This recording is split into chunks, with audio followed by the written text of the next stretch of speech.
Où se tient la sixième édition du Forum Afrique et Développement et je reçois Mohsen Adel. Bonjour. Bonjour. Je rappelle que vous êtes président de l'autorité en charge de l'investissement et des zones franches en Égypte. Alors, ça me fait. Ici, c'est un sommet, j'ai envie de dire, forum qui est dédié à l'Afrique et qui va donc au-delà des relations entre le Maroc et l'Égypte. Est-ce que l'Égypte, je rappelle, qui préside l'Union africaine, donc est-ce qu'il y a un message particulier que l'Égypte souhaite adresser aussi et faire passer lors de ce forum? في 4 أشياء. الجزء الأولاني هو نقل الخبرة في مجال التطوير الاقتصادي أو إعادة الهيكلة الاقتصادية.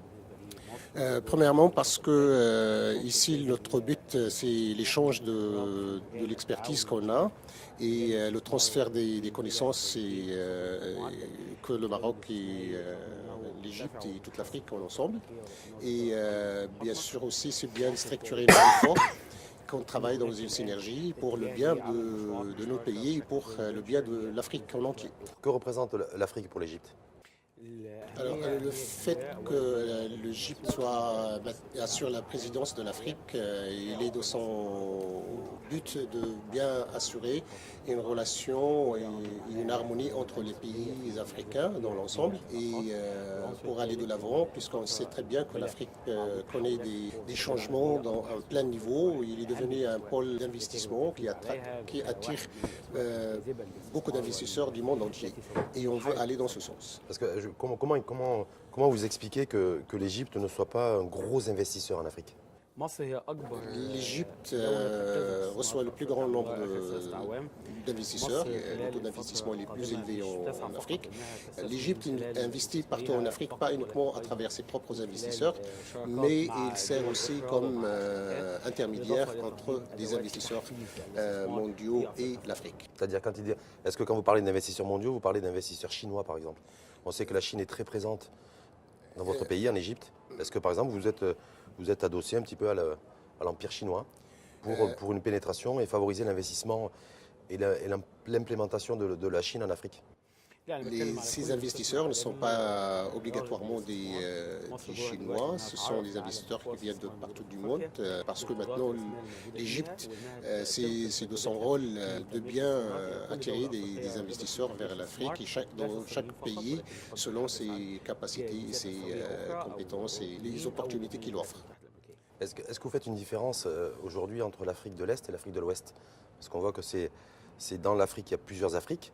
Et que d'ailleurs la thématique du forum d'aujourd'hui, c'est comment un petit peu rapprocher l'Afrique de l'Est de l'Afrique de l'Ouest. Est-ce que pour vous, il y a nécessité de rapprocher, de scinder les deux Afriques pour tirer le meilleur de l'Afrique et attirer surtout beaucoup plus d'investisseurs en Afrique et pas qu'en Égypte? الاختلاف الوحيد من وجهة نظري هو الاختلاف الجغرافي. هي دي في منطقة الشرق وهذه La différence est que géographique, les deux régions de l'Afrique présentent des opportunités et il y a plein de chances d'investissement et d'aller de l'avant. Et comme vous voyez, comme le Maroc se trouve dans l'ouest de l'Afrique et l'Égypte se trouve dans l'est de l'Afrique, et il y a une synergie, une harmonie et on peut travailler ensemble. لتنمية الاستثمارات في كلا المنطقتين.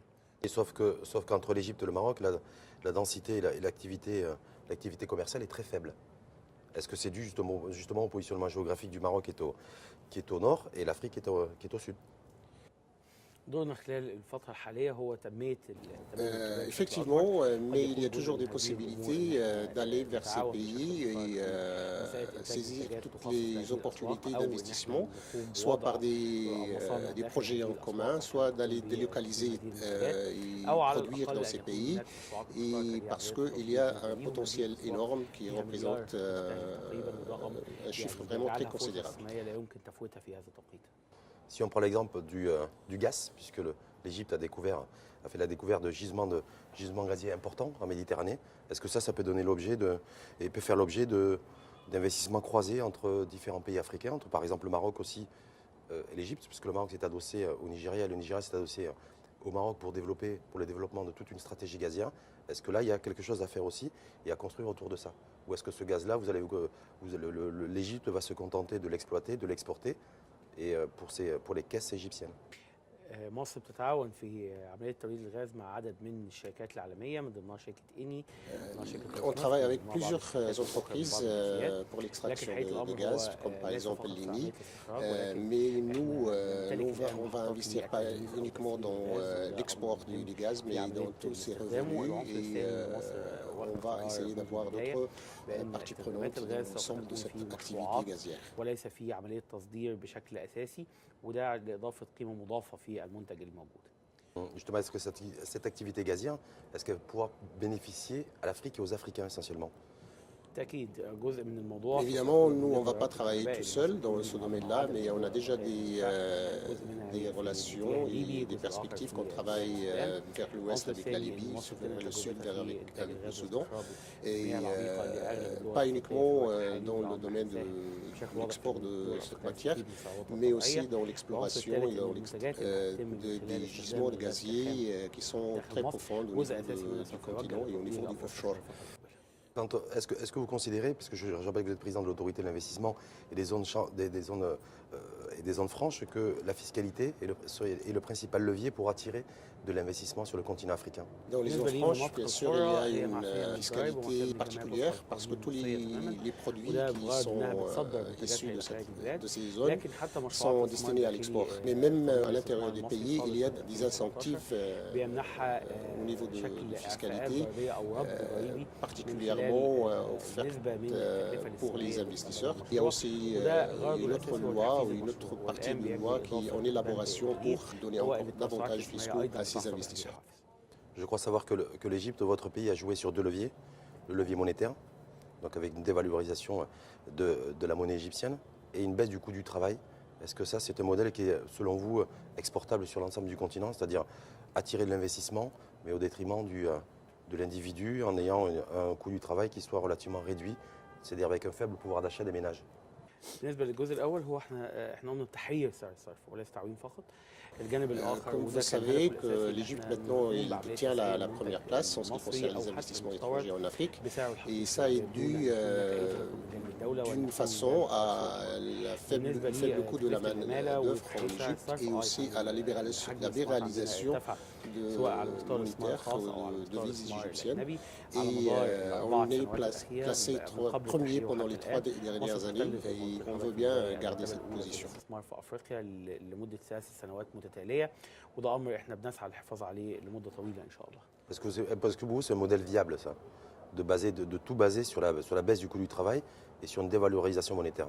Je répète ma question parce que vous êtes sur les zones franches. Donc est-ce qu'à un moment, le continent peut s'élever aussi en ayant le leadership du low cost en matière monétaire, en matière de coût du travail et de productivité? احنا طرحنا بشكل واضح على كافه Effectivement, nous sommes en train d'encourager les pays africains بالنسبه لهذا الملف ان الدول التي ترغب في اصلاح اقتصادها يجب ان تتخذ قرارات جريئه في توقيت معين بدعم من تأييد شعبي، وان هذه الاجراءات يجب انها تتضمن اصلاحات ماليه واصلاحات اقتصاديه واصلاحات ضريبيه وتشريعيه وما غير ذلك، وان تكون حزمه متكامله. في حال اتخاذ ذلك هو ده السبيل الوحيد لانقاذ الاقتصاد وتحسينه بالنسبه للدول الافريقيه. Que vous considérez que ce qu'a fait l'Égypte ces 3 dernières années doit être fait sur l'ensemble des pays du continent africain? Il faut qu'il soit généralisé parmi les pays qui montrent vraiment une volonté de bien aller de l'avant et se progresser économiquement et pour le bien-être de leur population. Ça passe par une cure d'austérité. Parce que je rappelle qu'aujourd'hui, le continent africain, c'est 1 milliard d'individus. C'est 2 milliards d'individus en 2030. Donc les perspectives, y compris pour les nouvelles générations, vous considérez qu'en fait, c'est serrer la ceinture? Ce n'est pas de l'austérité, mais puisqu'il y a toujours des dépenses considérables en ce qui concerne l'éducation, la santé, l'infrastructure. S'il n'y a pas ces dépenses dans ces domaines-là, il ne va pas y avoir de résultats escomptés.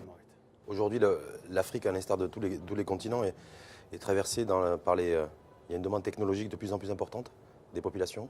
Il y a aussi peut-être des places à prendre au niveau des prochains relais de croissance au niveau de l'intelligence artificielle, la réalité augmentée.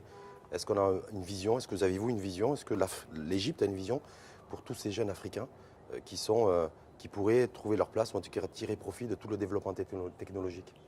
Le fait qu'on soit situé dans cette partie de l'Afrique nous offrant une très grande opportunité pour qu'on soit le lieu où on va stocker ou réserver toute cette information digitale. Et c'est uniquement dans ce sens-là qu'on trouve que la digitalisation ou la numérisation est très importante pour nous en premier lieu. Est-ce qu'il n'y a pas l'arbitrage qui doit être fait entre trouver des financements pour les infrastructures et trouver des financements pour le développement de la technologie sur le continent et qu'il va falloir nécessairement arbitrer? L'Afrique, il a besoin de beaucoup d'investissements et il faut bien sûr travailler en collectivité pour assurer ces fonds et les investir dans les différents pays africains pour tirer vers le haut. Ces fonds viendraient d'où? Je pense que vous pensez à des fonds d'investissement, à des fonds souverains. Est-ce que c'est les pays du Golfe? Est-ce que c'est l'Asie? Est-ce que c'est les États-Unis? Est-ce que c'est l'Union? Est-ce que c'est l'Europe? Bien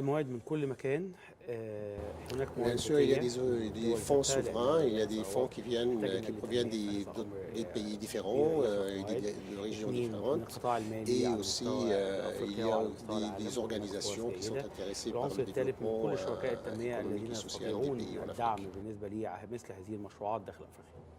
Et selon vous, qui c'est qui peut sauver et accompagner l'Afrique dans son développement? Est-ce que c'est l'Europe? Est-ce que c'est la Chine? De mon point de vue personnel, ça va être la Chine qui va mener les investisseurs en Afrique. L'Europe vient au second degré, mais pour moi, c'est l'investissement des personnes et des acteurs de l'Afrique elle-même qui vont jouer le jeu le plus important. Est-ce que vous considérez qu'il faut accepter tout l'argent qui vient de Chine sans être bienveillant? Ou vous considérez qu'il faut toujours être bienveillant pour tout ce qui provient de la Chine en termes de financement? La Chine, bien sûr, elle vient en première place comme investisseur en Afrique, mais pour nous, il n'y a pas à mettre des points d'interrogation là-dessus, puisque les investisseurs ont des objectifs qui portent l'Afrique vers le haut. Vous considérez que, parce qu'il y a beaucoup d'intellectuels européens, occidentaux, qui disent et qui tirent la sonnette d'alarme en disant attention, la Chine peut constituer un danger pour les pays africains. Ça passe en les rendant responsables, la Chine, de l'endettement croissant d'un certain nombre d'États africains. Est-ce que c'est un sentiment que vous partagez ou pas?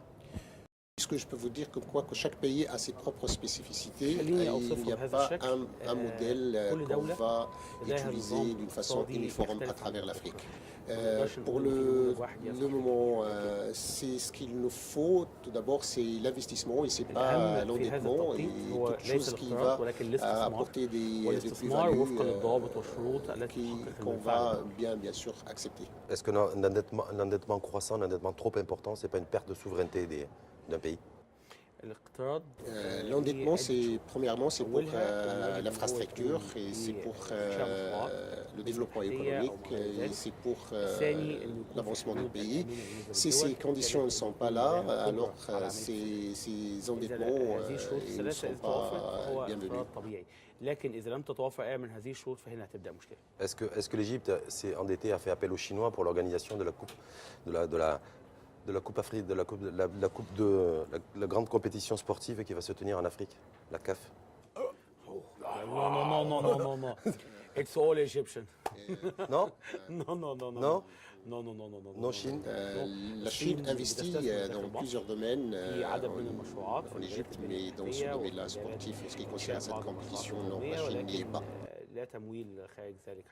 Je pose la question parce que la Chine a investi dans la prochaine Coupe du Monde de football qui se tiendra au Qatar, en finançant l'organisation et la fabrication de stades de football pour la prochaine Coupe du Monde en 2022 au Qatar. Comme la Chine est un grand investisseur partout dans le monde, plus de 10 trillions de dollars, alors c'est naturel qu'on la trouve partout.